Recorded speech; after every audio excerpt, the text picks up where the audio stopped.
اول درس الاوفر، او اول بيلر هو الاوفر. ايه يا ايهاب الحاجه اللي تخلي الاوفر شكله جذاب، وايه الحاجه اللي تخلي الاوفر شكله مش جذاب؟ آم، الاوفر الجذاب هو اللي انا لو حطيته في كولد ترافيك، يعني كل مره وريته لناس سترينجرز، ناس كولد لا يعرفوا عني ولا يسمعوا عني قبل كده، بيكونفرتوا بيخشوا جوه البايب لاين. ماشي.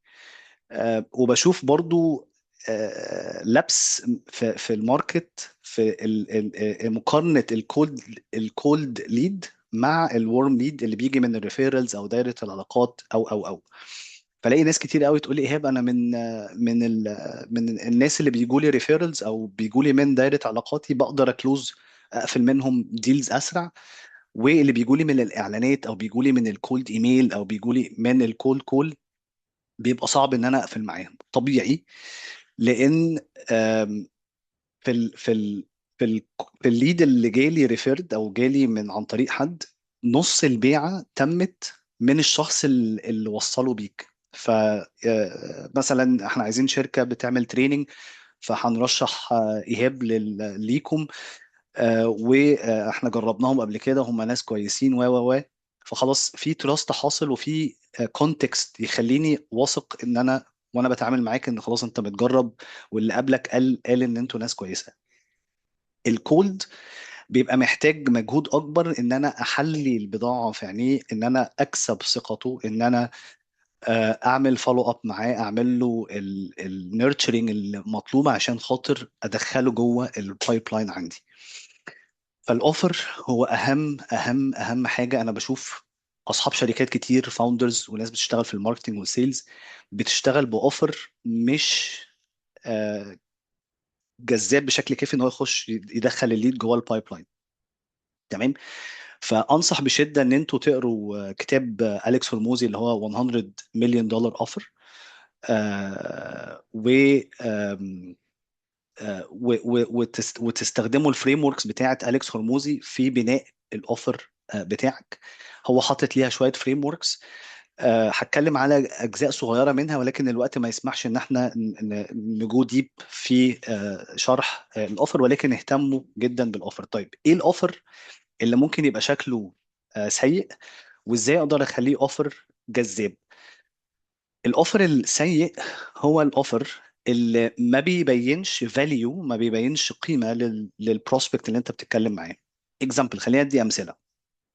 لو انا شركه سوفت وير، والرساله التسويقيه بتاعتي او رساله السيلز بتاعتي بتقول ان احنا بنبني كاستم سوفت وير سولوشنز، احنا بنبني حلول تقنيه لاي حد، يعني من غير ما اوضح قطاع معين انا مهتم بيه او بستهدفه. انا فاتح الباب على البحري ان اي عميل يقدر اقدر اساعده. تمام. الاوفر الافضل لو انا هعيد صياغه ده خصوصا في الماركتنج ناريتيفز بتاعتي، هو ان انا اكسر الماركتس اللي انا عايز استهدفها لاوفرز صغيره.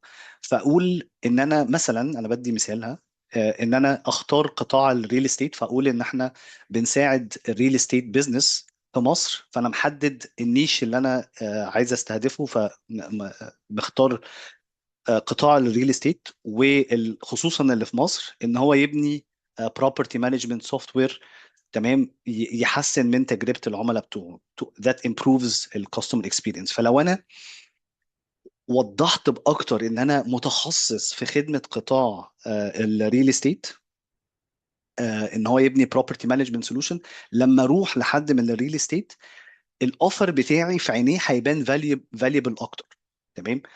هل ده معناه يا ايهاب ان انت بتقول لي هنا ان انت اقفل الباب قصاد اي حد تاني مش في مجال الريل استيت؟ لا، بس انت مهم ان انت تبقى عامل اوفر ليه استهداف واضح. بشوف شركات كتير ناجحه في مصر او حتى في المنطقه بتبقى عندها تخصصات معينه في مصر. في الايك في ال في السوفت وير ديفلوبمنت في شركه اسمها روبوستا، هي معروف عنها ان هي متخصصه في الاي كوميرس. تمام.